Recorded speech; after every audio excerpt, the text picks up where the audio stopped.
Hello and welcome inside a live edition of the Scores Table. Brian Haenchen, Danny Riego here with you. Skeleton crew today because everybody else had some other obligations on this fine Sunday morning, but we'll be back together on Tuesday to talk semi-state. But Danny and I are here with you to talk about regionals yesterday. Have a nice little guest list put together for you. We have Matthew VanTryon joining us here in about 15 minutes to discuss the happenings between Plainfield and Pike and Lawrence Central and Mount Vernon. Neddenriep will be with us at 10:30. He was out there for Chatard, Indian Creek, and then he saw one of the better one-on-one matchups of the day between Farmsburg, North Central, and Bethesda Christian. Two of the players, Danny, that you actually spotlighted going in, really put on a show out there. Rob Hunt, 10:45, talking with us about Lapel. They come back to beat Eastbrook yesterday. Austin Hough at 11 o'clock. He had the Laporte doubleheader. He had a really great finish.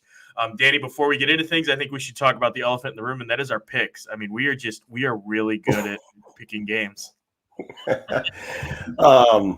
I got a couple of comments about it too. Thanks for picking, and then I got a couple of texts too.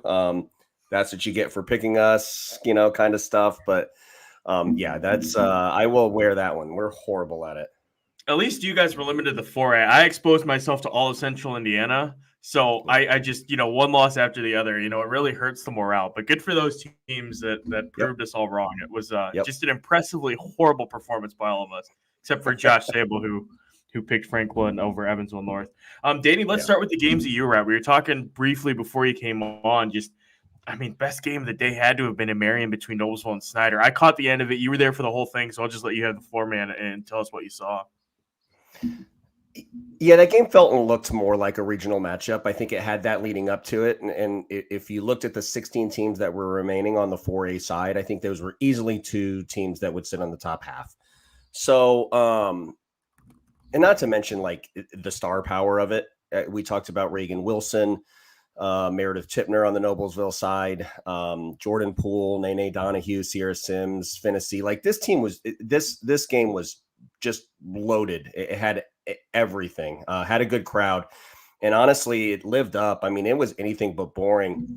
So I would first pick this up. It was probably about 2 minutes left in the first half, because this is when the game really started. A lot of times when you see two teams like this play, they're feeling each other out, and then it kind of turns into a basketball game. Well, that happened late in the first half. There's probably 120 seconds left, and leading up, it was a storyline as to what zone Noblesville was going to play, and they were in that same 3-2 that we saw stifle IHSAA in the sectional championship game. But the first big swing of the game came at that 2-minute mark when Noblesville, and I think they had an 18-17 lead at the time, they switched to the 1-3-1 after some free throws, and they forced immediately 2 Snider turnovers, and they extend their lead to 24-17. And there was probably only 65 to 75 seconds left in the half, and it looked like it was going to be a Noblesville half. But what ensued in the next 60 seconds was nutty. Like, it's 24-17. Noblesville has the ball, and then they get a stop. Parker hits a 3. They turn him over again. Nene Donahue gets a 2, and then Jordan Poole hits a 3. All in like a 45-second span. They go on an 8-0 run, and the halftime score was 25-24 Snider. And I think everyone in that gym was like, wait a minute, like Snider is winning this game. So I think it was the first kind of big swing. I think Donna got the switch to the 1-3-1 right. I think they were feeling good. I think they were in their rhythm.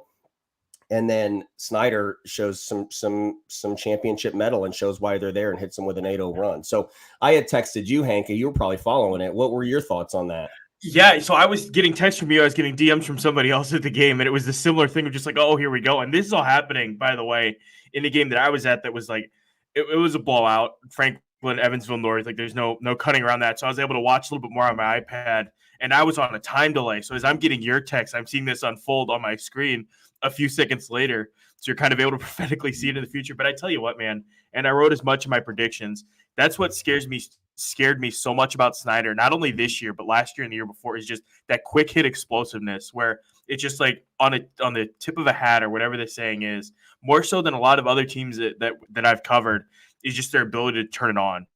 And just in the blink of an eye, they can swing. It was what, like you said, like a 1-point deficit tie game into a 5-point lead going into half. And then suddenly all the momentum's on their side, and it's like, oh boy, here we go. But for whatever reason, man, it just Noblesville. And then in the second half too, it was a similar thing, right? Where Noblesville gets ahead by, not a comfortable margin, but up by a bit, and then Snider comes storming right back, right? Yeah, and then they actually take control of the game really late in the third quarter and early into the fourth. And it had all the feelings, Hank, of being a Snider game. Like it looked like they were a little bit more comfortable. It looked like they were getting to their spots. Tipner, who we'll talk a lot about her, in the coming minutes. But the next critical bookmark, I think, it happens about halfway through the fourth quarter. And Noblesville's trying, like every time they score, it's like, oh my God, that was really hard. That was really hard. So it's 36-33 Snider. Like I said, they had controlled the third quarter. Tipner, who I mentioned, and she was the player of the game. Okay. Yeah. She drives for a layup, misses it. The ball is loose on the floor. It looks like it's getting ready to go out of bounds. And Tipner, who shot the layup, dives to save it. They make the extra pass, and Reagan Wilson hits her first three of the game at 36-33 to tie it at 33. And that probably happened halfway through the fourth quarter, maybe 4.5 or so into the fourth quarter. And when Reagan tied it at 36-36, Snider immediately called a timeout. And in the moments to follow, it just felt like on one Reagan Wilson shot, it just changed kind of the mood of the entire gym. And Reagan will get a lot of credit for making that shot because she had a tough time getting space all night. And we'll talk about the defensive matchups that Snider had put on him. But it starts with a Meredith Tipner dive, not a play that's going to show up in the stat sheet, but it was an awesome play. And I tell you what, man, like those two players that kind of encapsulate their career and what makes them so special, like with Tipner, she's always on the ground. She's always kind of getting beaten up, diving after, making those hustle plays. Like you said, don't show up in the box score.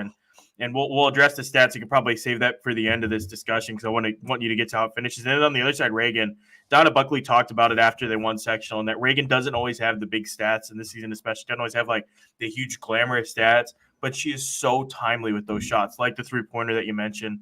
I mean, point to any number of plays during the HSE game. I mean, the kid is just clutch. Yeah, and clutch is encapsulated by her hitting the free throw. She was 3 for 4 from the free throw line late, and that's how it ends. Noblesville bleeds them out at the line. And they had kids that they normally rely on that they didn't go down, but it was Meredith Tipner who hit 3 of 4 late. And then they got the defensive stops they needed, and they're advancing. But it was in question. I mean, like Snider, Jordy had a ball in the air that caught some iron. And they had I think they had the ball twice, ATO situations to either tie or take the lead late in that basketball game, and Noblesville came up with stops. So credit them. But to transition back to Tipner and the clutchness, I'd love to kind of hear your thoughts on it, because this has been something that you've talked about both on this show and really just through text too. Hank, you were going to always get your Meredith Tipner free throw game. Maybe this was it. And she did it, man. She did it. And I wrote it, and a couple stats really jump out. The first is the one that you shared with us, which is just unbelievable. And I never thought of it in these terms, but Tip's obviously a great soccer player. 27-2 in IHSAA postseason basketball, or postseason games between basketball and soccer. She has a state championship in basketball, and then I think she has a couple now in soccer. You pointed out, and that is just an unbelievable number to go 27-2, coming out of the most difficult sectional in both sports, by the way, going through a ridiculously difficult road in basketball because you have to go through the Sniders and the Homesteads, when they had Yana Patterson a couple years ago, and then Crown Point, which was a powerhouse a couple years ago. And we'll see who they get this year, but it's not going to be easier. And then on the other side, soccer, you have HSE, you have so many other good teams, Homestead again in soccer, just unbelievable. And Tipner was shooting 50% at the line with only one perfect outing when she went 4 for 4 against Harrison on January 16th. She's 10 for 12. That's 83% over her past 4 games at the free throw line. And I remember watching games earlier in the year, and it's like she had the yips. And I think she'd be the first one to tell you that. I think she even said as much again after that sectional game where, she just didn't have it, but she put in the work and she worked so tirelessly on it. And it's so cool to see that paying off for her now. And in those pressure situations, 2 for 2 or 4 for 4 total in both sectional games. She goes 4 for 6 yesterday, I think it was. And just she said, I want the ball in my hands with the game on the line, and she delivered again. And it's really cool to see her. I think it's the comeback story of 2024 is Meredith Tipner shooting free throws. Yeah, good for her. I mean, she made the diving save that led to the Wilson three I talked about, but she also got Donahue. I mean, we had prognosticated what the matchups were going to be because Reagan was so good in the regular season matchup. And so Tipner draws Donahue, which I think was a big part of the game flow. But Meredith was able to get to her spots all night. So she finished with 19 points, 11 rebounds, and 5 assists. She had a block too. So, okay, so Quigley hits, let me see if I can set this up. So Quigley hits a little 5-footer. I think it's probably a 38 game at this point in time. They get a little drive-in kick. Quigley, who was really good too, hits a little 5-footer, and it's 40-38. And maybe under about a minute left, Snider has a baseline out of bounds play, and Reggie calls a timeout. They come out, and Donna comes out in man. I couldn't believe it. So they came out in man. They come out in man, and I didn't realize it was because they matched their zone out. You can actually hear Reagan like yell match. So they actually come out in man, and Hutchinson draws the pool matchup. So they put her in there's like a dribble handoff action where Jordy gets ISO'd. The reason why I think it was man is because I think Reagan was in the strong side corner and her player, Donahue, cut across the lane. So it moved Reagan. Jordy has the whole side of the floor open to attack Gabby Hutchinson. And she does. She gets to her spot, and Tipner flies out of nowhere with 60 seconds left in a 2-point game and blocks it from behind. And I immediately thought of that play that you talked about and you saw where Faith Leedy got downhill on her in the Zionsville game late and tried to win the game, and Meredith came in from behind. But, I mean, look, we talk about the 19 points and 11 rebounds, but like that's how I chose to spend my time, diving on the floor to get an extra possession for a Reagan three and then a blocked shot. Like that's Meredith Tipner basketball for you. That's Noblesville basketball for you. But she was really good. Congratulations to, both sides. That was a very, very, very fun game.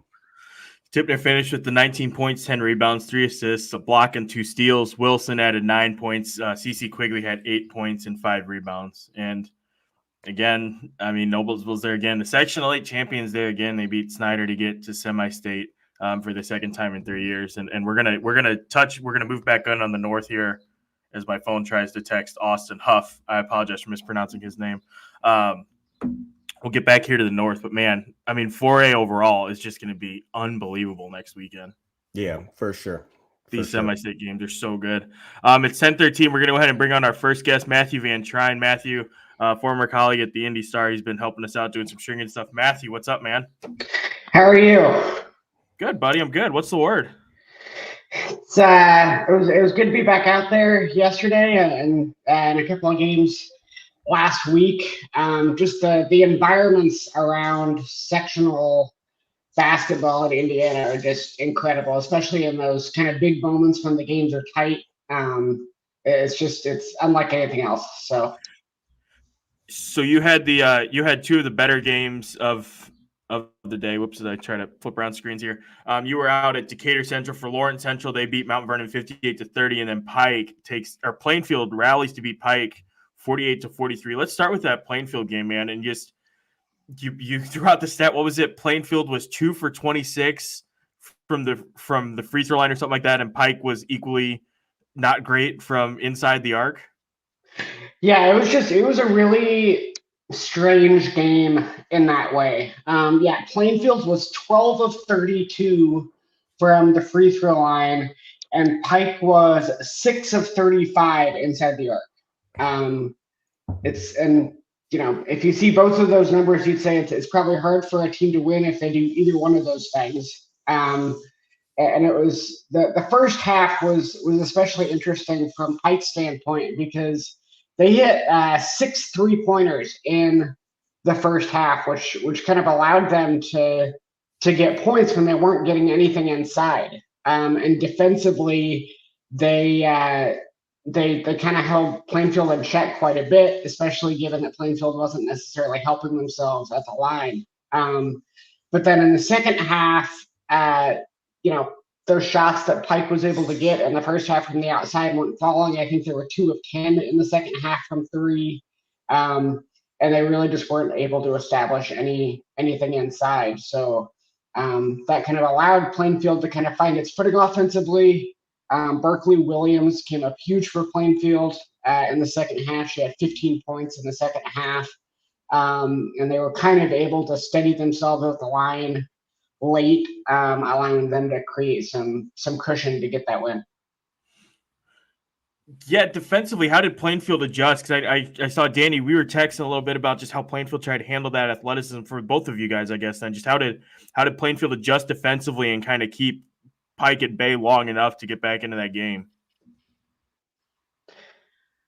Yeah, from my perspective, I asked Peyton Bench kind of what they did defensively in the first half, and then if they made any adjustments in the second half. And she said that they were really focused on just kind of containing Pike's drive in the first half, and maybe kind of underestimated their 3-point shooting.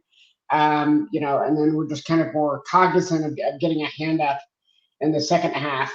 Kurt Bench said they didn't really change anything defensively in the second half. So it might have been that Pike had just kind of gotten hot at the right time in the first half and kind of came back to earth a little bit in the second half. But I think that kind of everybody was a little bit surprised by what Pike did in the first half. Center in on Berkeley Williams, because you can't really, when you're watching a game on stream and fast forward, it's really difficult. And you saw on Twitter that she was getting going in the second half. Was she just making shots? Like, was there something that she had a matchup that she really liked, or what was that like? Kind of talk us through and center in on that, because that seems like a big part of the game flow is Berkeley getting going. They probably don't win unless she does that. Yeah, I mean, she finished 5 of 15 from the floor. I think it was just a matter of her hitting shots. I mean, really for most of the first half, nobody from Plainfield could get going. And she hit a big 3-pointer in the second half that kind of gave them some cushion. And I think it was just a matter of seeing a shot fall. She kind of talked about that after the game of once you see one go in, then it gets a little bit easier. So yeah, I mean, I don't think that she would say that she had a great night shooting. I mean, like I said, she was 5 of 15 from the floor, or 5 of 15 inside the arc, 1 of 3 from 3, and then just 3 of 10 from the line. But I mean, she stepped up when they needed her to. And I think the other thing that was key about that game for Plainfield is the fact that defensively, they really didn't allow Pike to get anything going whatsoever. So that allowed them to kind of weather the storm offensively, and it made every single bucket that they hit just all that much bigger, because you got the sense that once it got even to, a 4 or 5 point deficit for Pike, that was going to be tough for them to overcome. Speaking of Berkeley Williams, 15 points in the second half. Matthew mentioned the 1 3-pointer that came early in the fourth quarter, it looks like. She finished with a game-high 18 points for there. Matthew, from the Pike perspective, what were their thoughts after the game? I mean, the future is so bright for that program, but as with anything, especially in the section that they're in, it's kind of just wide open and is only going to get better as teams like Franklin Central and Roncalli grow older. But what was their response, I guess, to that loss and just their thoughts on what's ahead for that group? Yeah, I mean, they certainly seemed frustrated. You could even kind of tell towards the end of the game, just kind of the body language was kind of down, and there was some frustration that was coming through. But I mean, nobody expected them to be at this point. They, kind of took a lot of people by surprise in the sectional. Obviously, they have a pretty young group. And what Coach Hollins is doing there, I think that they certainly have a lot of room to to grow, and I think that they're going to be a force to be reckoned with. It kind of reminds me of the run that Pike went on a couple of years ago that nobody saw coming, and they make it all the way to the state title game. Obviously, that didn't happen this year, but that program just kind of has a way of sneaking up on some people, surprising some people. They've done it in the past, and I think that this was another example of them doing that, and I would anticipate that they're just going to get better kind of in the years to come. looking at the other game that you had, Mount Vernon Lawrence Central. Lawrence Central, Danny and I have talked about them a lot, but Matthew, what were your first impressions after getting to see that outfit play for the first time? Yeah, I this was the first time that I've seen that group. It was pretty incredible. I told Hank during the game, I was like, man, I would love to see this group play a team like, South Bend, Washington from a couple of years ago, or the kind of Ashland Shade era Noblesville. I think that they're kind of in that tier. They're so good. They're so big and fast. And the fact that they have both the size and speed, but also the ability to shoot from the outside is something that's pretty rare, I think, in the high school game, especially. They were 9 of 17 from 3. Jalyn Lampley had 5. Layla had 4. Layla's shot, especially, is just so smooth. There are a lot of players that can hit outside shots, but she just looks so incredibly good doing it. That they just have all the pieces, all the things that you need to be successful physically. And then I think that their motivation is at an all-time high. I talked to Jalyn and talked to coach after the game, and I asked, you had a lot of the same pieces last year as you do this year, but obviously this year is so much different. What changed? And they said that it's all about mindset. Last year they were still trying to kind of feel each other out, kind of see where the pieces fit together and what they could do and kind of build a culture. And this year, it sounds cliche, but they said at the beginning, hey, what do you want out of the season? And they said, we want to win a state championship. And so it was a really interesting kind of moment at the end of the game. The buzzer goes off and it's their first regional title in program history. And, they're excited, they're smiling, they're clapping, they're kind of cheering, but it was almost like a subdued reaction. And it's just this interesting kind of paradox of they've never been here before, but at the same time, they expected to be here. So it's not really a surprise to them. And just in terms of certainly the on the floor talent, they have as much talent as any team I've seen. And I think when you kind of pair that with kind of this motivation that they have, obviously there are a lot of teams that come through that are super talented physically, but sometimes they don't necessarily have that motivation. And I think this team, from what I saw yesterday, kind of has that rare combination of both.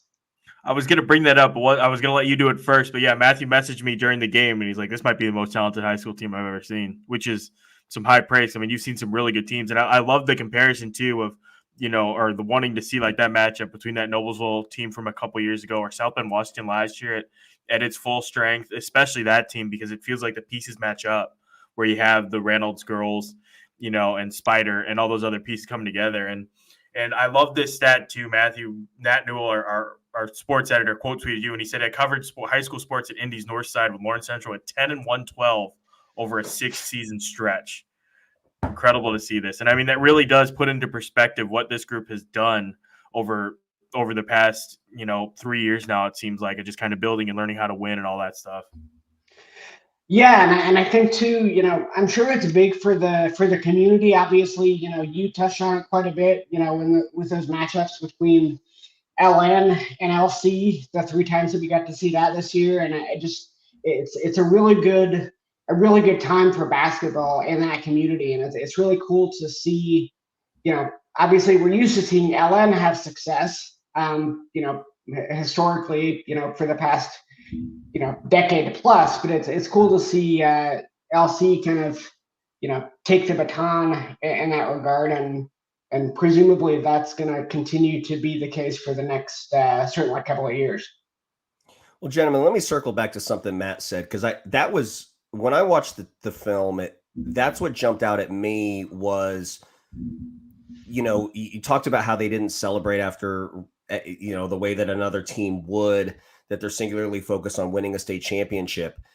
But let's keep in mind also, and let's add another layer to that. This is, I think the telecast said this is their first regional appearance in 37 years. Like that, that looked everything that looked like everything but a team that was playing in their first regional. Like they looked calm. There's the talk leading into it was that matchup zone was going to give them all sorts of like Jalyn Lampley hits 2 threes completely in rhythm. They don't even hit the net. They just go straight through.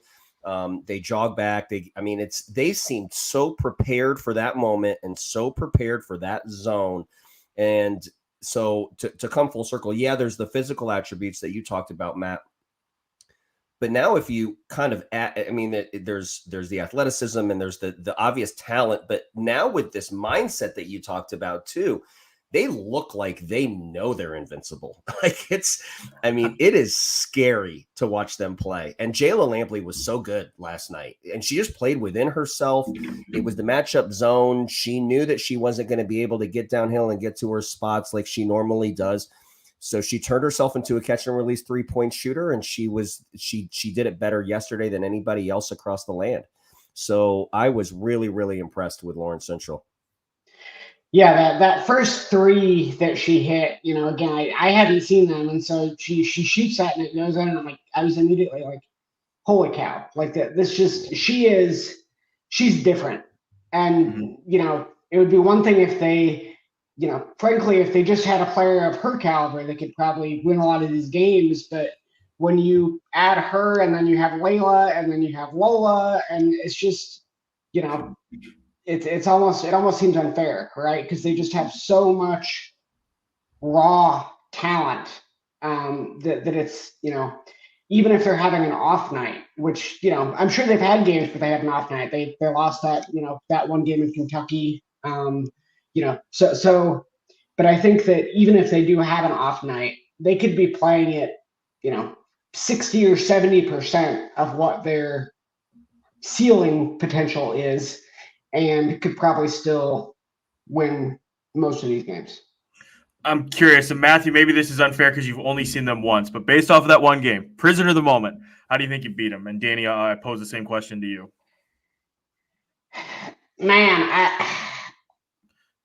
I think, maybe if you were to take away the inside and just force them to shoot threes and hope they're having a bad shooting night, it seems like just with their size, if you let them get inside, it's probably over, right? But if you say, okay, it's going to be our mission to take away everything that we can inside and just force them to shoot outside, maybe they're having a bad night. But then, it sounds, rudimentary, but obviously if you're hitting threes, that's worth more than twos. So even if you're only okay, then you're probably, you're going to rack up points. So I don't know if I have a good answer for that one. And I don't know that I do either. Like in 20 years of coaching, like it is really difficult to beat a basketball team like that can do so many things well. But I think I would center in on this. I think you have to take care of the basketball against them. Mm-hmm. You can't give them opportunities to have extra possessions because it's tough to beat them in a one possession versus one possession game anyways. But if you're giving them extra possessions because you're not taking care of the basketball, you're playing right into their hands. And they're so athletic in getting into the open floor with the addition of Mariah Gerdt too. It's not just Lampley, and Kenzie, but Mariah Gerdt, that kid's a blur, man. So, there were a couple highlights that you guys put up while MVT was talking, like where she was running the primary break and making plays. But I think the charge for Plainfield, Franklin, and Center Grove, which is interesting that those are teams that will hang their hat on taking care of the basketball, but you can't have live ball change of possession and get turned over by Lawrence Central, or you're going to have a tough time. And I'll say this too, for Mount Vernon, I thought that Mount Vernon played really well. The scoreboard won't show it. They lost, by however many they did. But Ellery Minch had a really good game, and they had some other players that had solid games, and they had some tough shots, and they didn't, the scoreboard might look like they just kind of folded. They didn't fold. They played from start to finish, but that stat that you mentioned, they turned it over 19 times. Yeah, and most of that is probably due to LC's size and athleticism. But if you give a team like that 19 extra possessions, it doesn't matter how good you are on the offensive end or the defensive end for that matter. I'm glad you brought that up too with Mount Vernon because, again, I mean, what they did this season after going, they go into the 2024 with 11 losses, but they kept with it, found a way to win that sectional against a really tough and physical New Pal team. Again, a team, Mount Vernon, that but very few people expected to be at that point of the season. To get there, to give their seniors that kind of send-off, it is impressive. And like you said, I mean, Lawrence Central has the ability to make it look like a lot of teams fold. I mean, just with their ability to beat up on teams. But Mount Vernon, you got to tip your cap to what they've done. Ellery's had a great career. Caitlin Laffley, Easton Wampler, who we'll get to see again here in softball season. She can rake. Danny, you'd like her. She hits a lot of bombs. Matthew, you probably would too. But yeah, then Kenyon Ray coming back next year for Mount Vernon. That'll give them something to work with. But tip of the cap to them on a good season. And man, Lawrence Central is going to be that 4A South bracket next weekend is going to be incredible entertainment. Matthew, thank you so much for hopping on with us, man, and then also just for helping us out with all the basketball happenings and kind of yo-yoing around for us, buddy. I appreciate it. Yeah, no problem. Thanks for having me on, and thanks for all the great work you guys do. Thanks, buddy. Talk to you later. See you, MVT. All right, big moment now. The legend is going to join us, Danny. This is a big deal. This is a big get for us. I had to pull some strings, had to twist some arms, but we're joined now by Kyle Neddenriep. I was going to say, Kyle, slumming it on the girls' side. Come on, look at you. I'm proud of you. Thank you. Is this a World Wide Web where I'm at here now? What is this? It is. I borrowed Clark's DSL modem. Got hooked up here. What's the word, buddy? Oh, not much. Just I saw some good basketball yesterday. A couple of good games. So it was a fun day. Great gym at Greencastle, so that made it enjoyable too. Yeah, let's start with the first game that you had yesterday. Bishop Chatard beats Indian Creek for the second time in 3 years, 64-60. Kyle, I'll just let you take us wherever you'd like to go with the discussion of that game. Well, Indian Creek won the jump ball.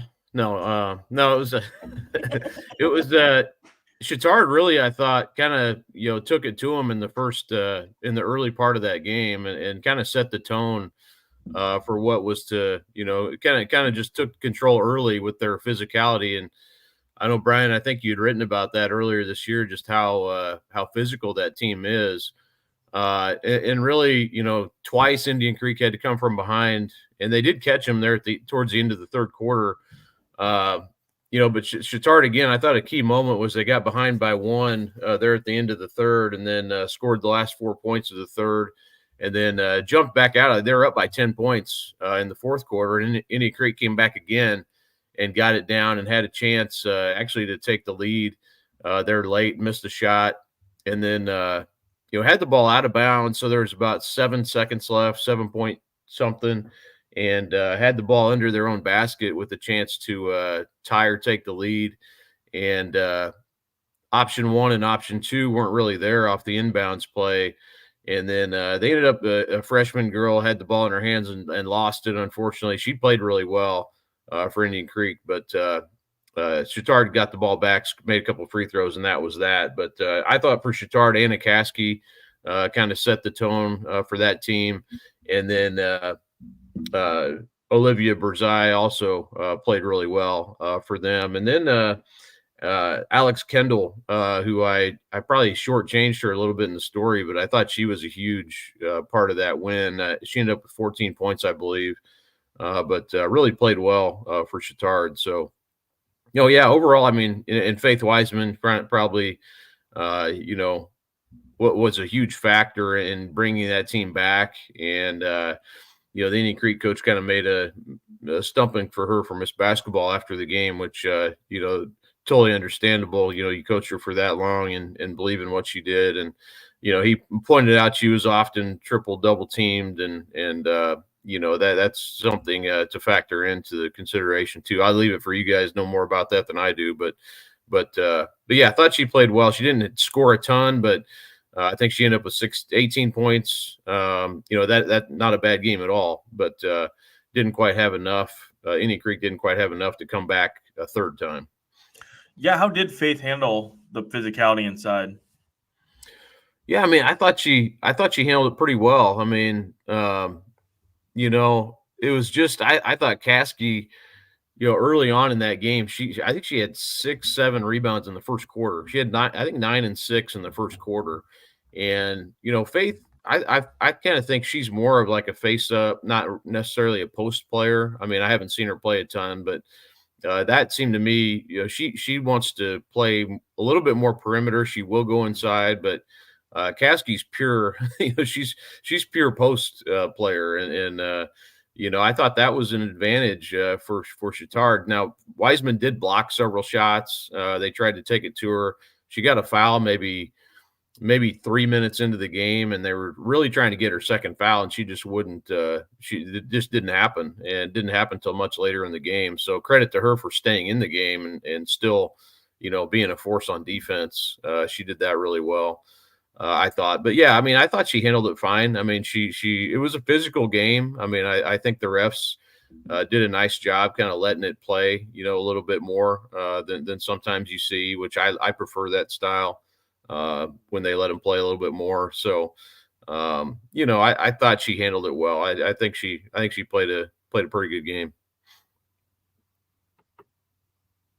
Go ahead, Danny. Did you have one, Danny? I saw you starting to ask, and I cut you off. I'm sorry. No, well, I mean, just Kyle, I mean, without having watched the tape and without having seen the game and not knowing much about it, just the score jumps out to me. I mean, you see sometimes in these regionals across different sports that sometimes the decision-making becomes a little bit more cautious. And, in the game that I was at, for example, I think it was 92 of the 95 shots came from 8 kids, something like that. But 64-60 seems like you guys had some offense. So who outside of Wiseman and Caskey? I mean, did you see things out of Lauren Foster, Berzai, Ellie Oliver? Some of the other players, it seems like that game maybe had some good offensive rhythm. It did, especially, I mean, the first quarter I think it was 24 to 15, I think, if I remember right. And I don't have all that in front of me right here, unfortunately, but yeah. I mean, I thought Chatard early on really had things going. And to me, the biggest, Berzai really, I talked with her about this after the game, and she was really struggling with her shot early, and you could kind of see the frustration on her face. And and then she kind of got it going, and she talked about how it's such a next play. You have to be such a next play mentality, and that's something she really has focused on this year. But I thought she came on later in the game, and then Alex Kendall, the sophomore for Chatard, I think she's only averaging maybe a little over 6 per game, they said, and she had 14. So she more than doubled her average, and she really, I mean, she kind of said, man, before the game, I was so nervous. I was like, man, did you have a good shoot around? She's like, no, I missed everything. So, it's kind of funny how, she was nervous, and then she just, she turned it on when the lights came on, and, she had 6 in the first quarter also. So yeah, to your point, Danny, I mean, it was sort of a good rhythm. Indian Creek didn't play well in the first part of the game, and then they, like I said, they were kind of battling back from behind the whole time. Ayla Lawler for Indian Creek hit a couple big threes, especially down the stretch there. And then Foster also. Lauren Foster had a good game as well. I think she ended up with 16 points and she hit a big three, actually from Wiseman. Wiseman drove the baseline, and one of those where she drove the baseline, drew him in, and then kicked it out, kind of like a corner. Wasn't even a corner necessarily. It was like a wing three, and Foster knocked it down. And I think that put them in, that was right towards the end of the game where they really needed it. I think it put them behind by 1 at that point. So yeah, it was not a game where 1 or 2 people, whereas my second game that I saw was much like that. But the Indian Creek Chatard game was just a lot of girls contributing, which was cool. It was a good game. Yeah. Speaking of Kyle, get to this. Oh, go ahead. Go ahead, Hank. No, go ahead. Danny, go for it. Danny, go. So before we get to your second game, Kyle, I obviously there's a lot of people who are anxious to kind of curious to hear your take on the transition to the 1-game regional. You've seen the transition of the 10 to 12 to 8 p.m. format. Can we pause on this? Actually, let's pause on this, because Kyle, if you're cool with it, after we talk about your second game here real quick, I wanted to bring on Rob Hunt and just ask the two of you, because you've both been around longer than I have. Yeah. Just your thoughts on this, and I think you both have some interesting perspective if you're cool with it. Yeah, that's fine. Sorry, Danny. I should have messaged that in the chat. That was my fault. No, that's okay. This is a ham and egg operation we have here, Kyle. I apologize. The one-on-one performance, I wrote a little bit about it. Kyle, we were talking about it as it was happening, but Jalyn Davidson of North Central Farmersburg versus Kenzie Fulks of Bethesda Christian, the junior-senior matchup. And I mean, they went mano-a-mano. It looked like through basically that entire game, and it looked pretty awesome.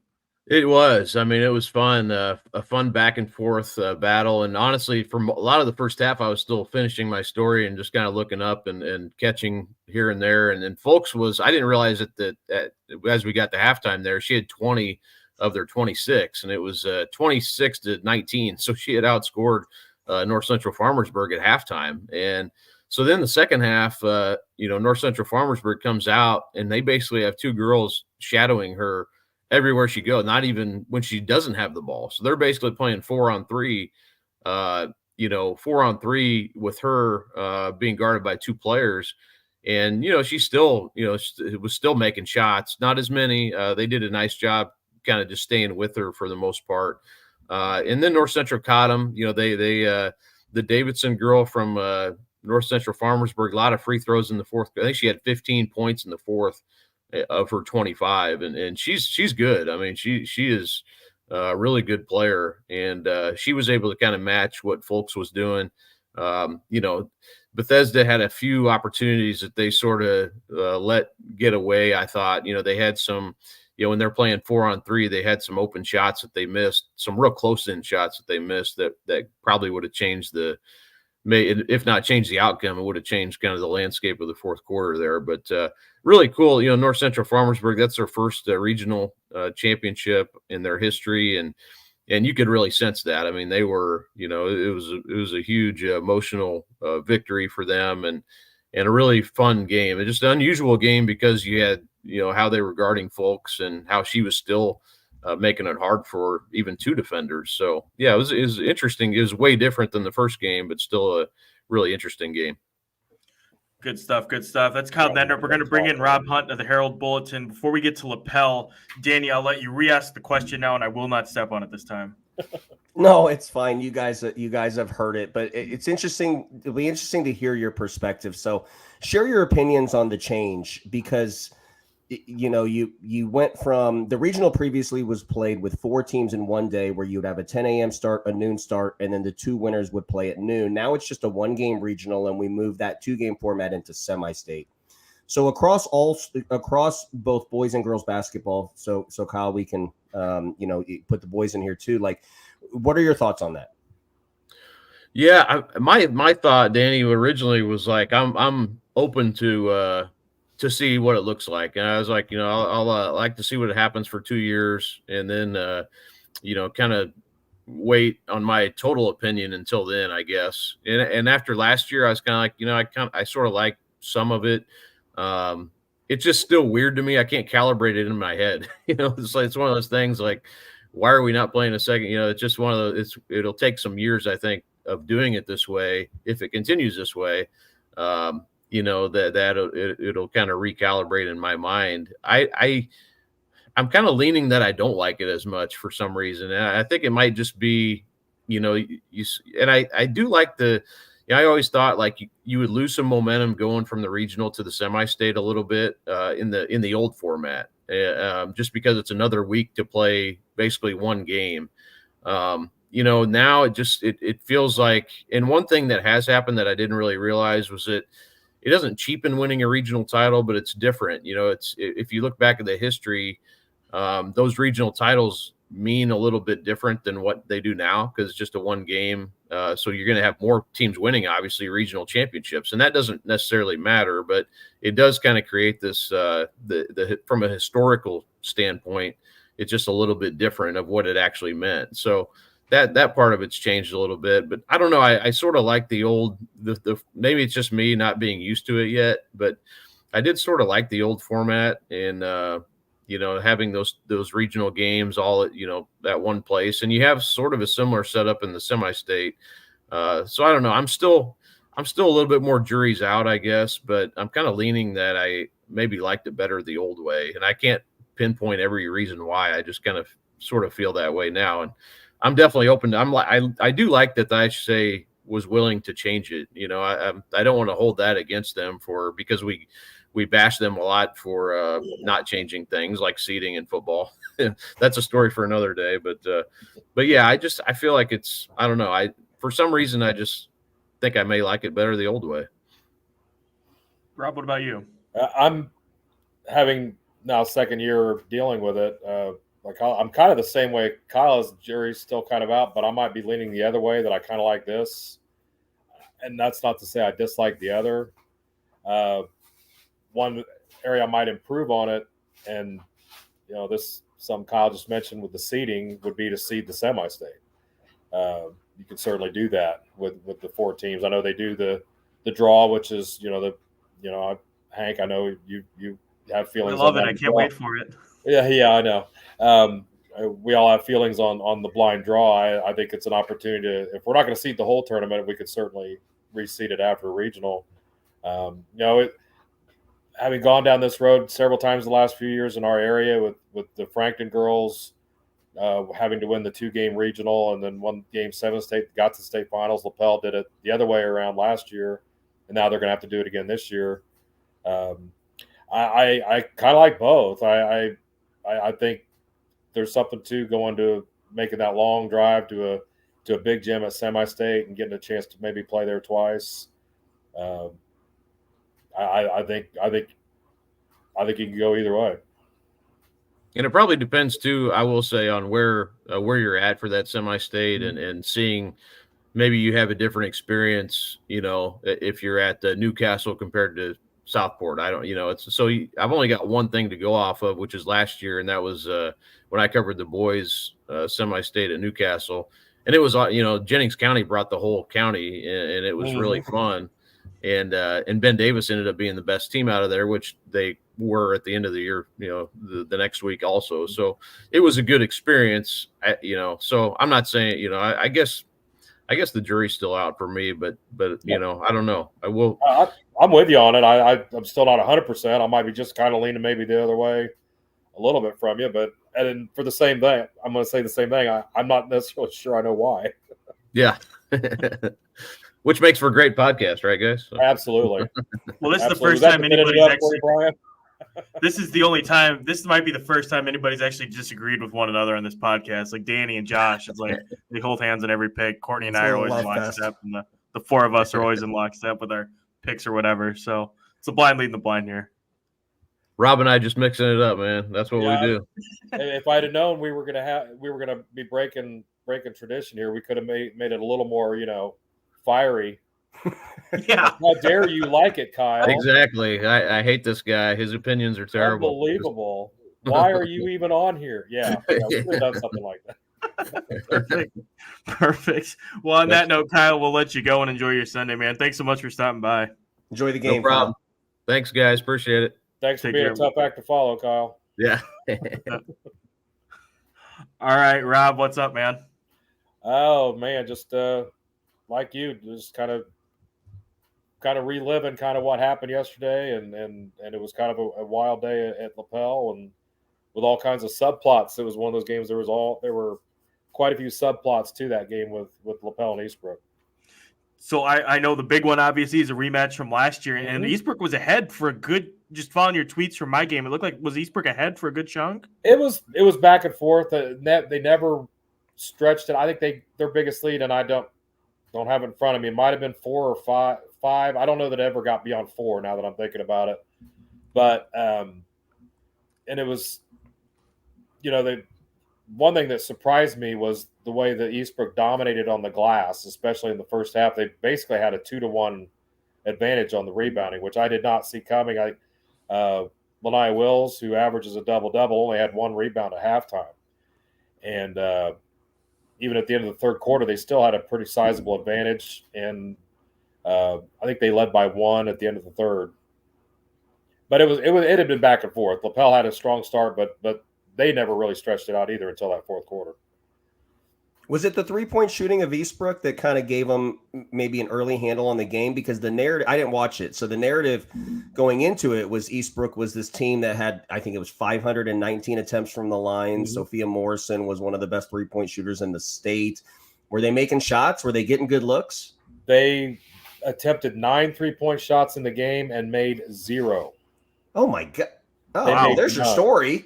Yeah, Holy that was smokes. part of it, was the 3-point shooting, and it was the same last year. I think they were 1 for 14 last year when Lapel won. I know. I mean, I asked that question. I wasn't set. Yeah, wow, that's Lapel, incredible. They made none. I think Lapel only made 2 3-point shots. I mean, they weren't necessarily, they don't live and die by it the way that Eastbrook did, but they only got 9 attempts, which I think is about half of what they averaged for the season. And they shoot around 40% as a team, which is an extraordinary number, and they made none. And Rob, is that something schematically that Newbie did to get in the space of Morrison and Prater and Goff, or was that something that just they just had an off night? They had Laniah Wills guarding Sophia Morrison, and she could not get a shot off. I mean, I think she got a couple pretty clean looks, missed them both, but that was one of those subtle defensive changes. I was wondering how they were going to defend Morrison. I thought it would be Pointer because she's one of their top defenders, usually guards the other team's best player, but he switched it up a little bit, went with the length, and Wills kept the hand up and in her face the whole game. I mean, she finished with 12, but it was probably some of the toughest 12 points she's ever earned. I mean, she really had to get after it. But yeah, defensively, Lapel played as great. And that was the other part, is that the way that Eastbrook was dominating the glass, I was just like, they should be ahead by more, and they never were able to stretch that lead out. Part of that was because of Lapel's defense. 28 points for Laniah Wills last night. She clears 1,000 points as a sophomore, which is, I just does not compete. I mean, she's just an unbelievable player. And she had her and Pointer had to have a huge fourth quarter for them to do that. And I think I can't remember who scored it, but Eastbrook scored to take a 2-point lead there at the very start of the fourth quarter, and then Pointer answers with a 3 and starts a 13-point run, and that was game over. I think Laniah had 7 points during the run, and unfortunately, I didn't get video. I thought she was going to do it at the free throw line when they were fouling there at the end, but Pointer actually found Laniah for a free throw or for a layup there with just a few seconds left, and that was the thing. But she's been incredible for 2 years. I mean, she's been, she's getting better. That's the scary part for opponents. I mean, she's developing those perimeter skills. She can shoot from she's got a mid-range jumper. She can shoot the 3-pointer, and she handles the ball well. I think she got out of transition and handled the ball, scored a couple times yesterday during that late run.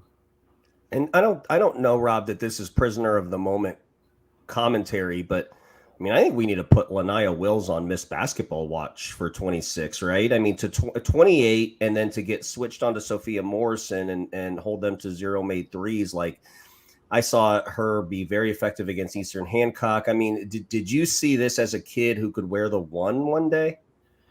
I might be a little biased because I see her. I mean, I've seen her from her first game until now.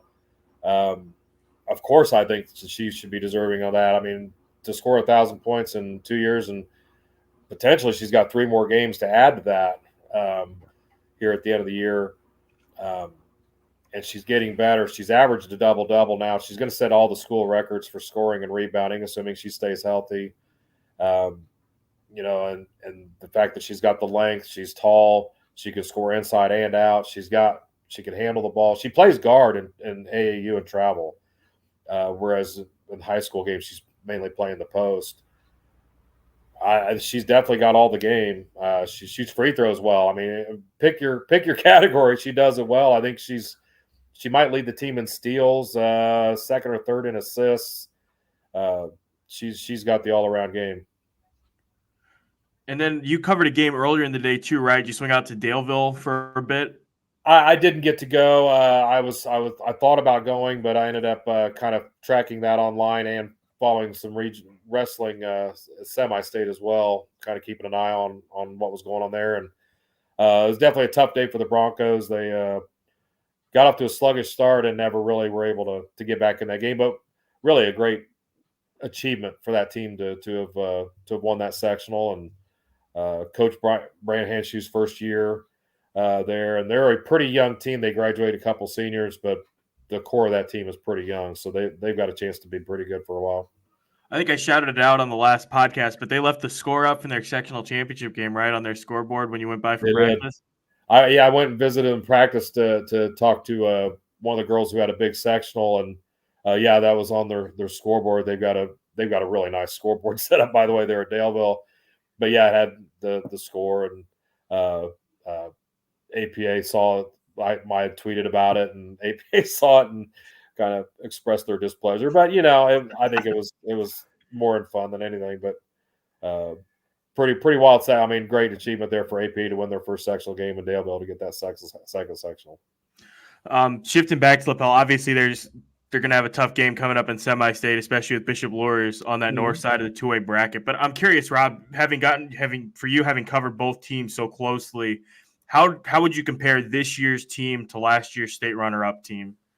It's interesting because that team graduated 3 starters, and the thought was they were going to really miss the 3-point shooting that, remember, Danae Hazeman and Jalyn Hubble in particular. I think the biggest player they were going to miss was going to be their point guard, Kareth Renahan.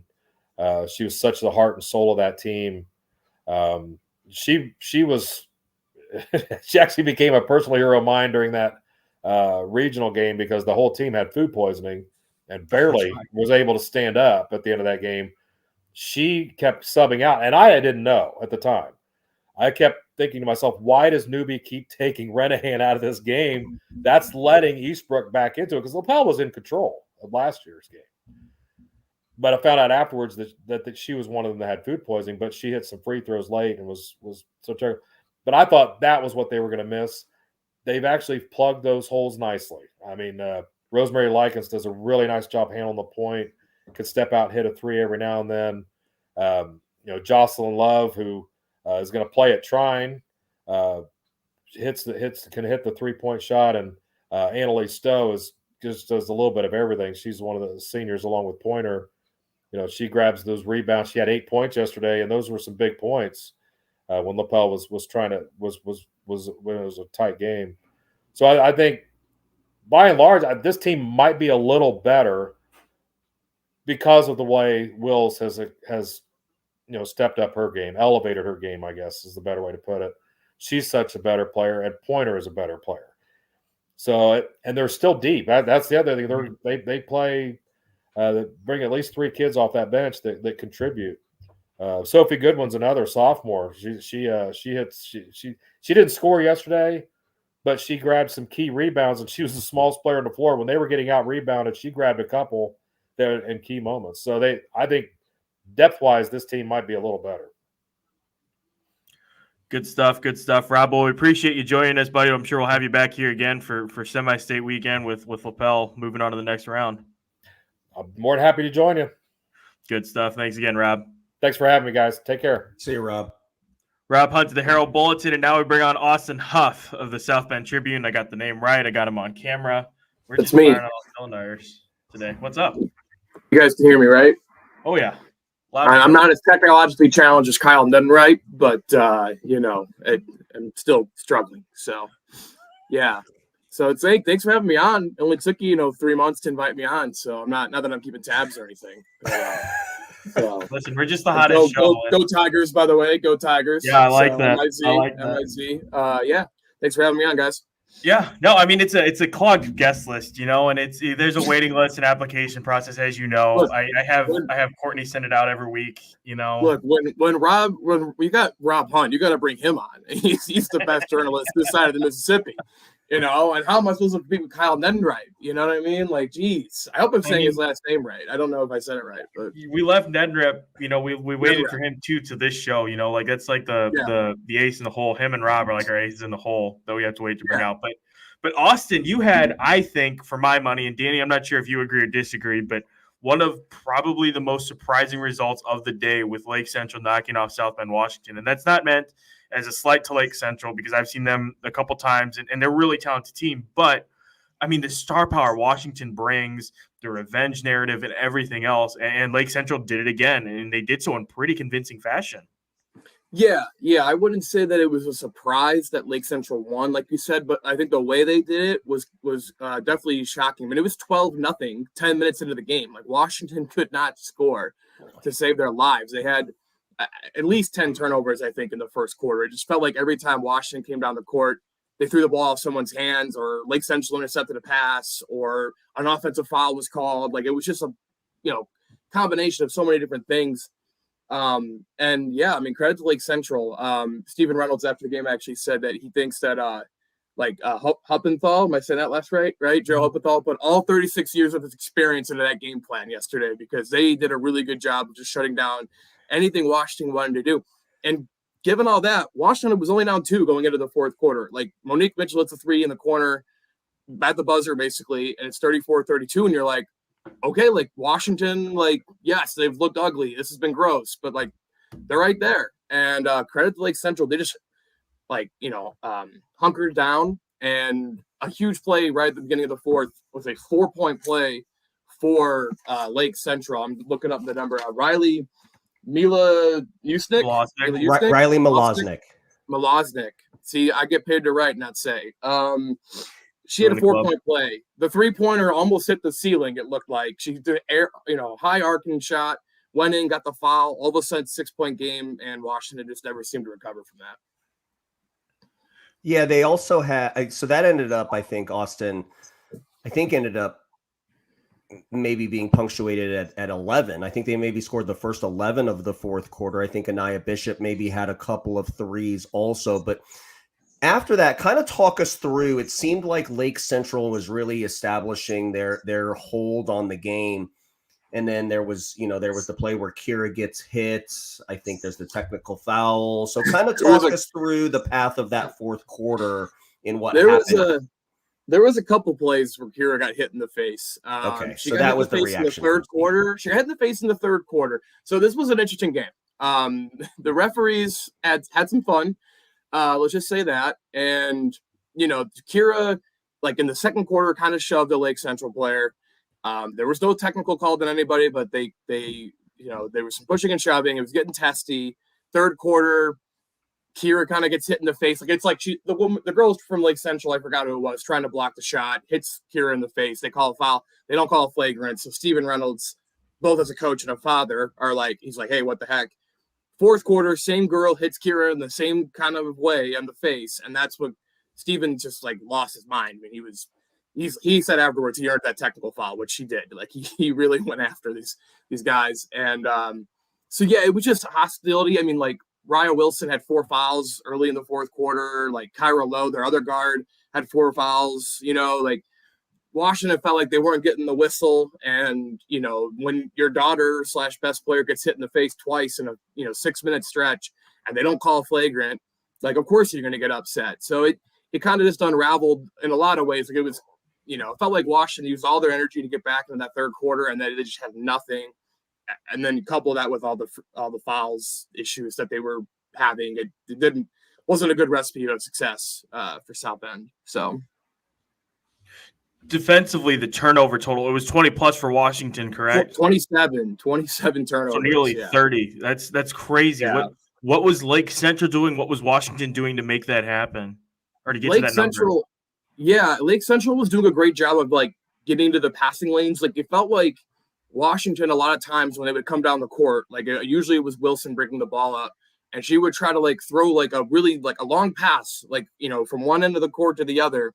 And Lake Central was able to get there and intercept it. And like, you can get away with making those long passes when you're playing not as good of teams. Like their conference doesn't really test them outside Penn. So like they've had a lot of games in recent weeks. Their sectional too doesn't really test them like in recent years. So, you can make those kind of crazy passes and get away with it because you have the best player on the court. Lake Central has athletes that can play with them. So they were able to get into those passing lanes. Just a couple like drops too, like, ball goes right through the hands of a Washington girl on a one play, I remember. And like, there's just a couple of moments where you're like, man, just hold on to the ball. Just hold on to the ball. It's not that hard, right? Like, it was kind of frustrating to watching at times, but it's a combination of Lake Central playing really good defense and also Washington just making these ill-advised passes and just not the best decision-making from anybody on Washington all game.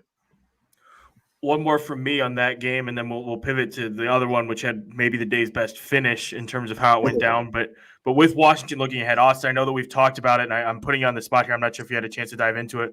Does Washington stay up at 4A due to succession factor? Have we confirmed that?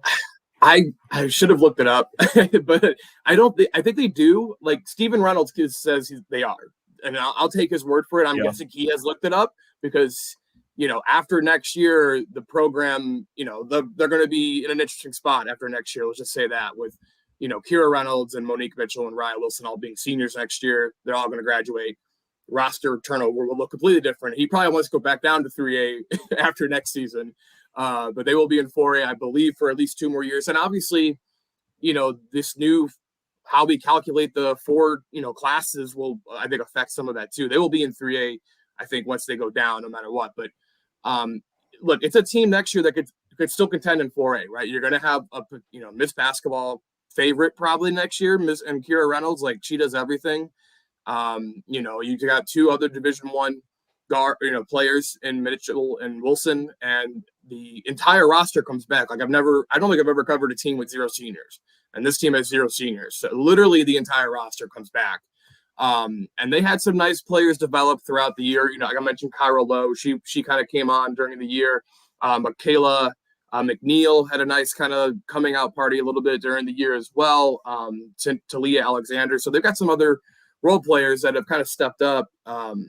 And they're gonna need everybody to get through that because they, like Steven said after the game, like they're gonna have to go through probably Lake Central again next year, or Valparaiso, or obviously 4A is really loaded, especially up in the north. You get Homestead and the Fort Wayne schools, and then you get Noblesville and I think Lawrence Central, right? Like this is a loaded area. So it is impressive. As somebody who's new to this whole succession factor thing, it is impressive how Washington made the move up and has still been so competitive. And if anything, has actually probably gotten better in the couple of years. I think when it's all said and done, that 2022 team that won the 3A state title will have had 6 Division I players on it. That's crazy. Yeah, that's crazy. Like, 3 of them were freshmen that year. Like, that's insane. So yeah, it helps a lot when you have Division I talent across the board. Unbelievable. Your second game of the day, Becca Gerdt hits the go-ahead layup with 8.2 seconds left with Valparaiso to a 47-46 win over Northridge. Quoting Austin Sweet here, the Vikings never trailed by more than 7, but only led for a total of 24 seconds in what was a wild game. Danny and I were texting back and forth with that with Sable. Austin, I'll let you talk us through that and that crazy finish. Yeah, as someone who's covered Northridge, closely the last 6 years, man, it was a little sad to see them not win it, but they just never could get it to 10 or get it to 11. Like it was, like I said, like I mentioned, it was only ever 7 points, 35-28 midway through the third quarter. And you're like, okay, Northridge is in control of this game, but Valparaiso never really went away ever. And they just, Northridge went ice cold in the fourth quarter. They only scored 5 points. And yeah, Valparaiso, give them credit. Their size mattered. Northridge is kind of a smaller team. And that's what Doug Springer talked about after the game. Their best players are 5'6" and 5'9", and Valpos are 6'1" and 6'2". That makes a difference. And, the offensive rebounding was an issue for Northridge. Valparaiso kind of was able to get, when they needed it, got big offensive rebounds and putbacks. And it just, it was just an issue for Northridge the whole game, and it finally kind of started materializing to its full extent in the fourth quarter, and that's when Valpo kind of got on a little bit of a run, and it was kind of a bit crazy. They almost looked like they weren't trying to tie the game or take the lead. It felt like they were never going to they didn't tie it until 2 minutes left. They never led until a minute and a half, and they didn't tie it actually until 2 minutes left. And they were missing free throws and bunny layups. And it was are they trying to not win this game? It almost looked intentional, honestly. But credit to Valpo. They never wavered. They, it didn't look pretty at times, but they hung in there, and, they were able to win because of that. So credit to them and what they were able to accomplish yesterday, because Northridge controlled 31 and a half minutes of that game. So being there and having more familiarity, certainly, than Hank and I do with particularly Northridge, talk us through the last maybe 15 seconds or so, because in the final possession that Valpo had, where they had the Gerdt and 1, which gave them the lead, Northridge comes out in an extended 2-3. And Barnes kind of takes the trap, throws it to the corner, and then they got lost in a rotation. And then after the free throw, Springer went with the live ball change of possession. Like, what was the timeout situation in that, or what were they kind of? So talk us through that last 15 seconds or so. Yeah, so we'll go back a little bit. 25 seconds left. Northridge has the ball. They're inbounding it. They dribble Morgan Cross has the ball. It just dribbles it off her foot on accident. Obviously, it's just a brutal turnover. Like, they could have at least they were trying to run around and get the clock right, and they turn it over. It's 20 seconds left. Northridge always plays a little bit of that pressure defense with that zone and kind of trying to put a lot of pressure on them. And watching the replay back, a Northridge girl ran into a Northridge girl and knocked her down, which was an issue. And then that left Gerdt wide open on the back side. It looked very similar to how Northridge beat Warsaw in the sectional 2 weeks ago, where Northridge had a backdoor cut wide open, and it was like, wow, how did that happen? Watching the play with Valpo was like, how did she get that open? And you looked like Northridge, they were Valpo was setting a screen in the corner to have to shoot the 3, and the Northridge girl was trying to fight through it, pushed her own girl down, so it becomes 4-on-5, and then Gert's wide open on the other side of that, which just a brutal mistake. So Gerdt makes the shot. Northridge called timeout before the free throw. So they wanted to, I think maybe they just assumed Gerdt would make the shot and then they would, go down the court. Gerdt missed, obviously. And I don't remember if Northridge still had another timeout or not, but I think they felt confident no matter what, even if she misses or makes it, like, hey, we've got this play set up. Let's just go to this play. Springer, the coach, Doug Springer, mentioned that Valpo did a good job of getting their top option nullified. Should have asked what was the play. He talked for 12 minutes about the whole game, so it was kind of hard to break in and be like, what did you actually want to accomplish with this? But ball gets into Rylan Goodwin's hands, and as Springer mentioned, she's 5'5" officially on the roster, and she's got 6'1" girl guarding her, and she gets past her, and then 6'2" is standing right there. So the size wasn't going to matter, and so the shot got blocked right as the horn sounded. I don't know if it would have counted if it had somehow gone up and in. I wasn't sure about that, but it was just a tough luck stretch there for Northridge, where they dribble it off their foot, they run into each other on the defensive side, and then they can't get a shot off because of the size difference. So, yeah. One last question for you, Austin, before we let you get out of here. What was that the first time you got to see Lily Barnes, the sophomore from Valpo? And if so, yes, that was the first time I watched her in person. What were your impressions of her? I mean, she's really good. Not a spoiler, I guess, but she can do a little bit of everything. And she played well, but it was a lot of Gerdt in the fourth quarter. I think I'm saying her name right, Gerdt. Yeah, Mm-hmm. Becca. Gerdt, she was really the catalyst down the stretch. I mean, yes, everything was going through Barnes, but Gerdt had the shot that gave him the lead initially. She then had obviously the winning bucket. 8 seconds left, so even she played really well. Gerdt played really well. Barnes, was kind of initiating a lot of the offense for them. Of course, she played really well. I think she had 16 or 15 points. Gerdt had 15 as well.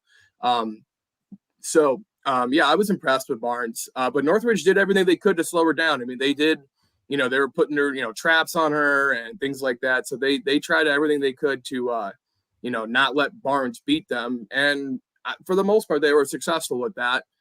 They just, lost it late. So they're 8 seconds away.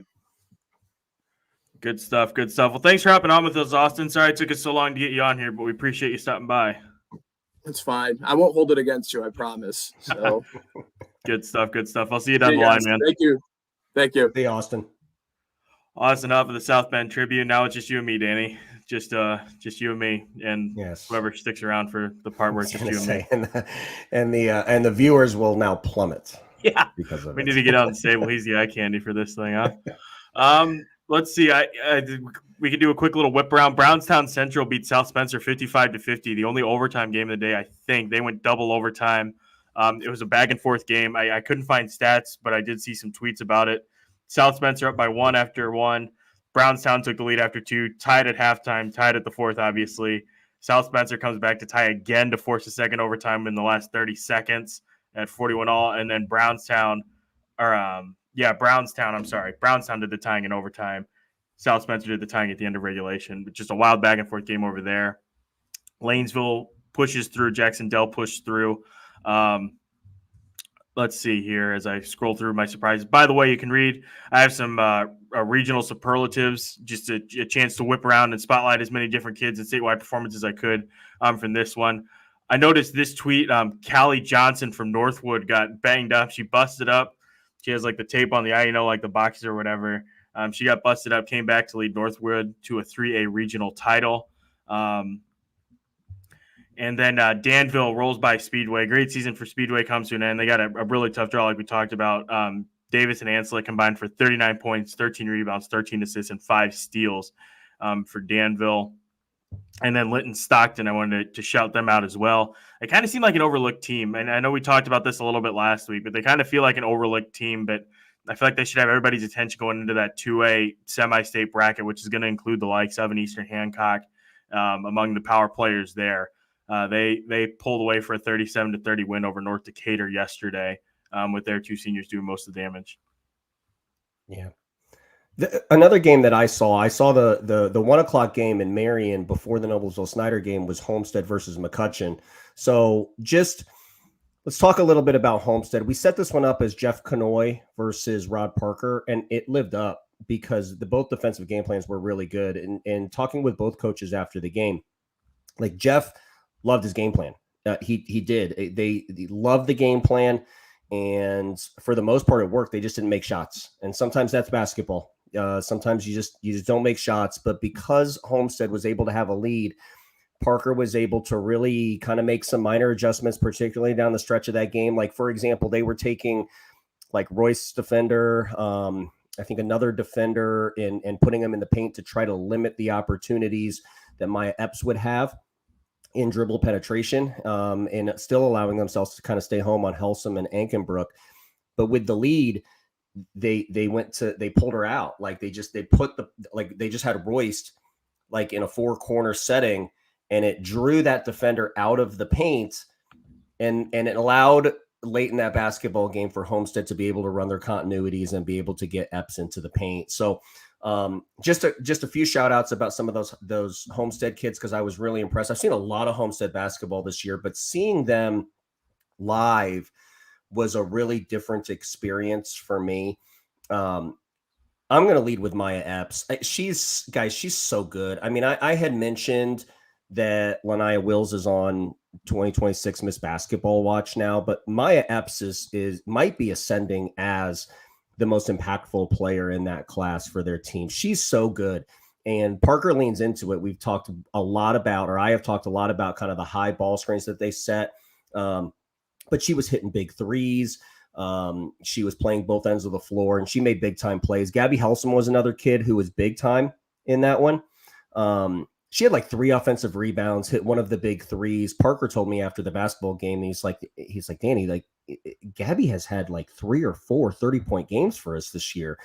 So that's a team that was complete. But I'm falling into the trap that I fell into on this podcast, and that is making Homestead about Parker and Helsum and Ankenbrook and Mollering. And I think I've only said her name once, and it was like in a series of commas. Emma Royce was awesome in that game. And I missed this, and I apologize to Emma, and I apologize to Homestead. But this kid's a major part of what they do, particularly with what she does on the defensive side. I think she might be their only senior. I think it's well publicized that she's coming off the injury. I don't know if she was on minute restriction leading up to it, but she was fantastic in that game on the defensive side with Lily Graves.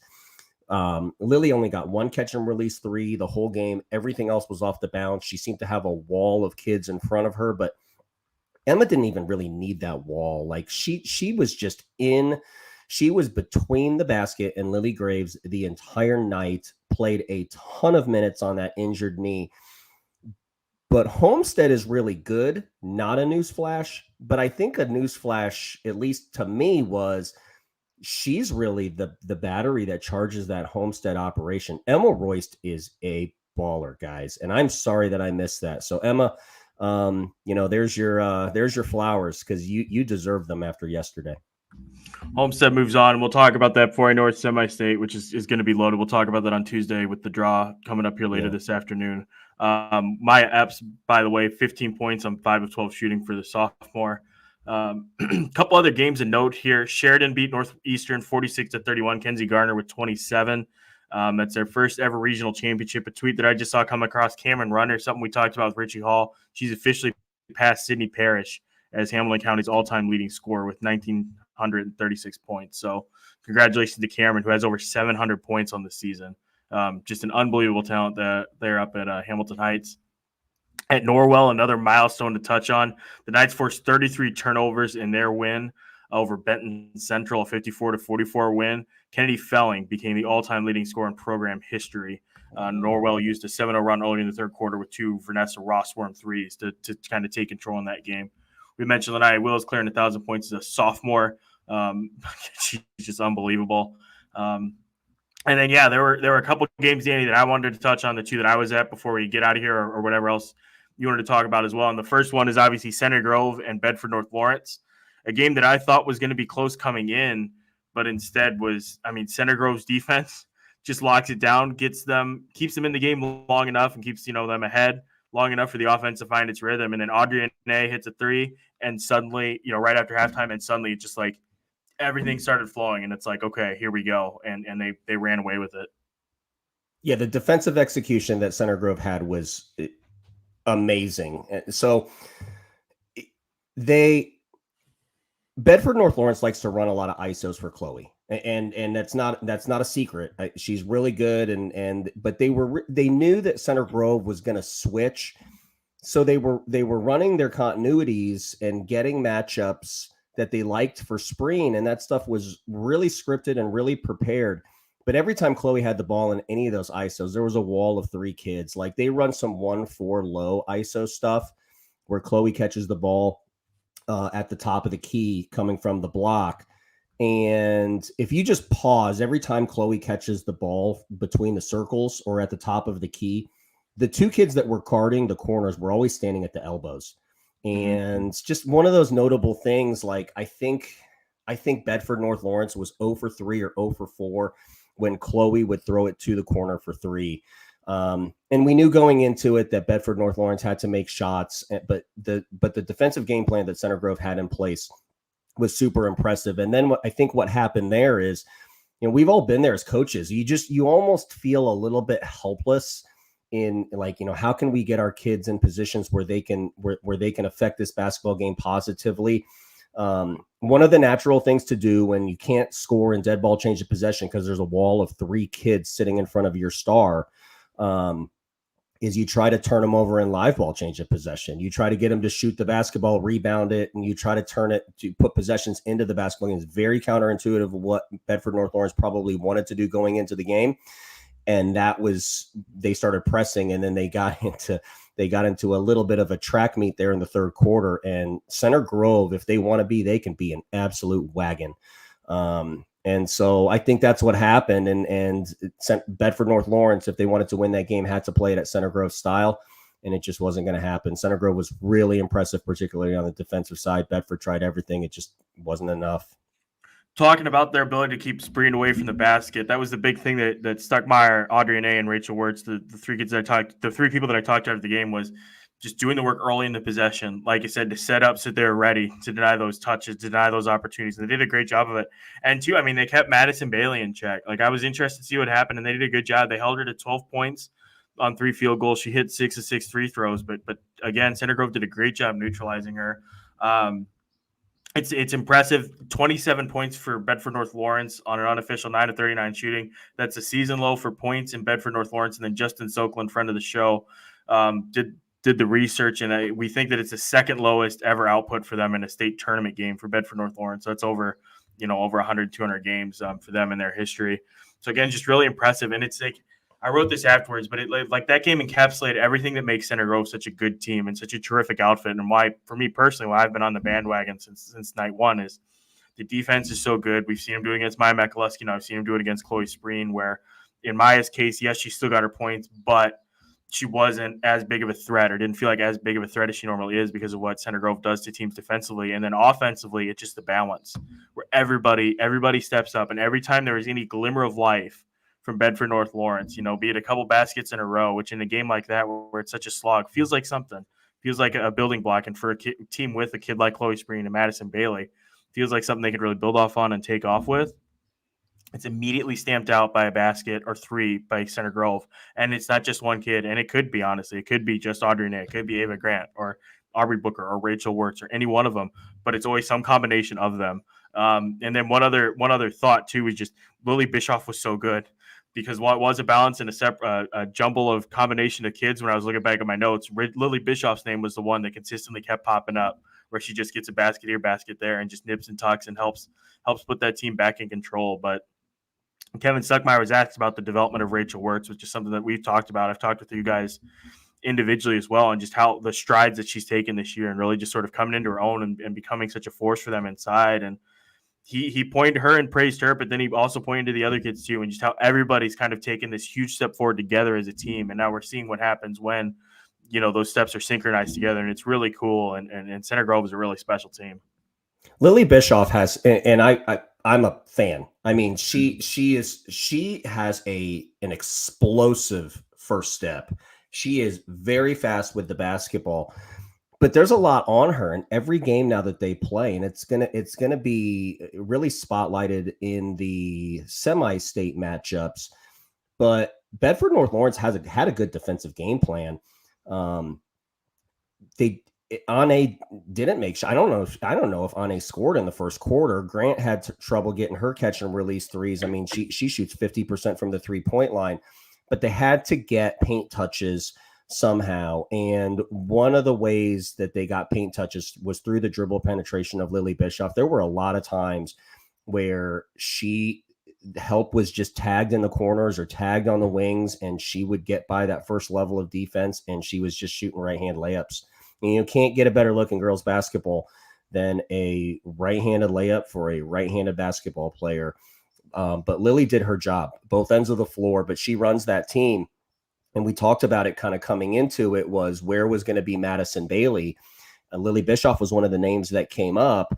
I don't know that Bedford North Lawrence would change that matchup, but Bailey obviously did her. I mean, Ane, who's their leading scorer, if she doesn't score in the first half, Bailey's doing her thing.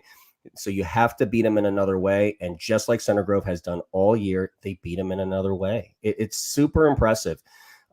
So congratulations to them for a regional championship. That is a little bit of a dragon to slay, to go on to Damon Bailey Court. They never won there.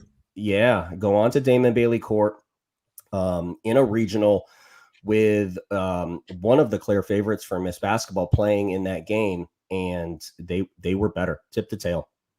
Audrey Nay had 1 3-pointer in the first quarter, and then she ran into foul trouble. I forgot about that. Foul trouble. She didn't play a ton, and then she came in the second half and hit some big shots for them. Center Grove now moving on for the second consecutive year. The second game, Franklin wasted no time making us look like idiots. They were up 17-1 against idiots for picking against them, by the way. I think I stand by, because trends are what they are.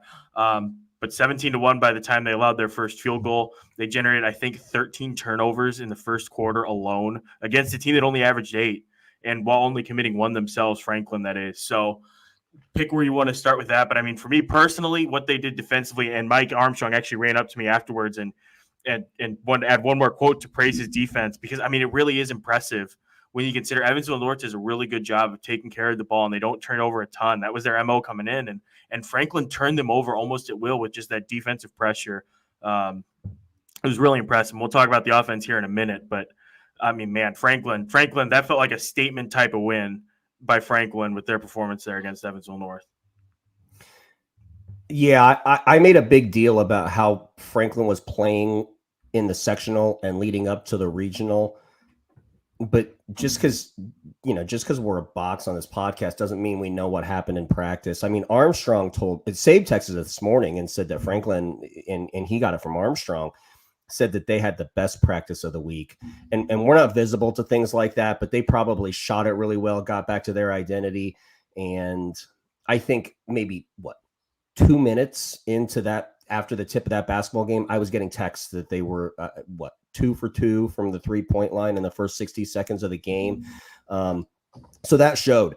And the one thing that I want to point out there is that's bracket basketball for you. That's postseason basketball. To be able to view each game as its own individual episode and to have a good week of practice after not having a good sectional and being able to put it together on game day, it does show that championship medal that Sabe always talks about is, these kids just win games and these kids just win games. And that didn't look like a team that struggled through 2 one-possession near upsets in the sectional to get rid of, quite frankly, a very well-coached Evansville North team. And I think the score is going to urge people to think that was a complete mismatch. But I think the narrative coming out of that game is just how Franklin was able to turn the page very quickly and get onto this game and get back to their identity. And now they are super scary going into next weekend. Super scary.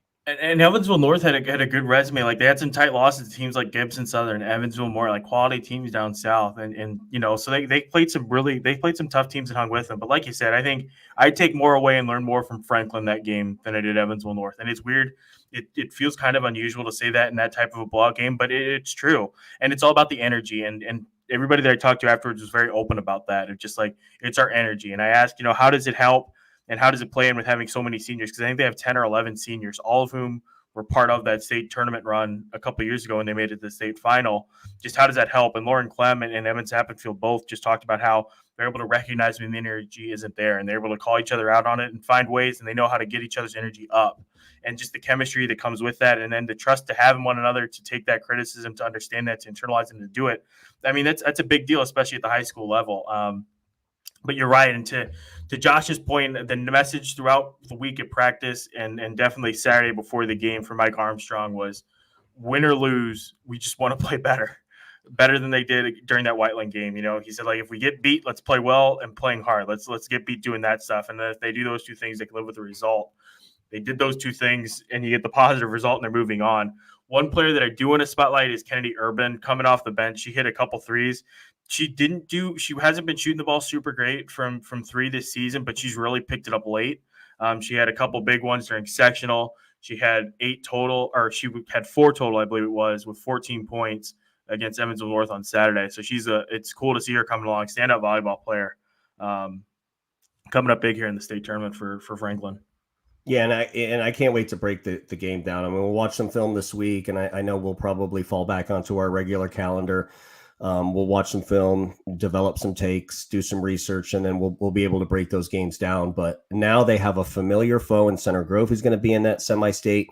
And then we talked about handling the basketball and shooting the basketball against Lawrence Central. So now you throw them into a mix. I mean, Hank had alluded to the fact that he thinks that the south side of the state is interesting with storylines and whatnot, but I think it's also relatively chalky because we had assumed that Lawrence Central was going to be there, and then there were these steps that Center Grove and Franklin had to climb over. Both of them climbed them, and now they find themselves on the same level as Lawrence Central there. So let's throw those 4 teams into that semi-state mix. Along with Plainfield, and see what happens. It's going to be so much fun. 4A is wide open. 3A has a bunch of powerhouses. There's a lot of teams from the area too. I mean, just selfishly, it's fun for me because it's more teams to talk about, more teams that I'm familiar with, and then a bunch of teams that I'm going to get to be familiar with. All of us will here over the coming days. But I think that's good. I hit on everything I wanted to. Danny, is there anything else left over that we need to touch on or address? No, I mean, maybe just a personal note for me. I did wear my Roll Tide Roll sweatshirt to just maybe pay homage to the dynasty that was Bedford North Lawrence. I mean, we are going to have a new champ now. So the defending champ was knocked out. There are 8 teams left, and we still are going to be, I don't know what the exact statistics are, but we haven't had a repeat champ in a minute, and that's not going to change this year. Yeah, I'm trying to think just off the top of my head. Is Lanesville in Class A the only state finalist still standing from last year? Yeah, I guess I was talking about 4A. You're right, Lanesville. I would have to go back and research. I'm trying to rack my brain. So Lanesville's at least one of them. Everybody's out from 4A, but it's going to be fun. There's some new blood in there and just new, rising stars. There's old talent with so many seniors. Just all 4 classes, even Class A with Lanesville is going to be so much fun. 2A is going to be a blast. 3A is going to be super fascinating to see how the matchups line up and just all 4 regions. Like this, we've talked about it a lot, but this year's state tournament, more so than the past couple of years I've been here, feels more wide open, and I'm probably more excited and intrigued by the whole thing, just based on the parity across the board everywhere. Well, I also think we're more just us on this podcast are more educated about it, but the listeners hopefully are more educated about it too. We talked about Fulks versus Davidson. We talked about the Bailey matchup. There's certain things that are happening. We may stink at predictions, but hopefully you guys, for those that listens to the pods going into it, hopefully you can watch these games with a little bit more, just a little bit more familiarity. And that was always the goal of this podcast, is to shed light on these girls and to spotlight their performances and to talk about them afterwards. But it was a really, really fun Saturday. It was. And we get to do it all again next Saturday. Sectional draws, we talk now, is coming up at 2 p.m. Eastern. So we're going to break that down. I'll have the pairings posted on IndyStar.com and maybe a little preview story. Our next pod will be on Tuesday night. We may go live. We may pre-record it. We need to sort all that stuff out, but we will have an episode Tuesday previewing semi-state. And then I'm assuming with the way that these games line up and my schedule and everybody else's travel schedules, we'll probably be back next Sunday as well with another live show to recap everything. But for Ganny, for the Josh Sable and Courtney Dotes, both of whom are on assignment today, we thank you all so much for watching, and we'll be back with you in a couple days. Enjoy the game.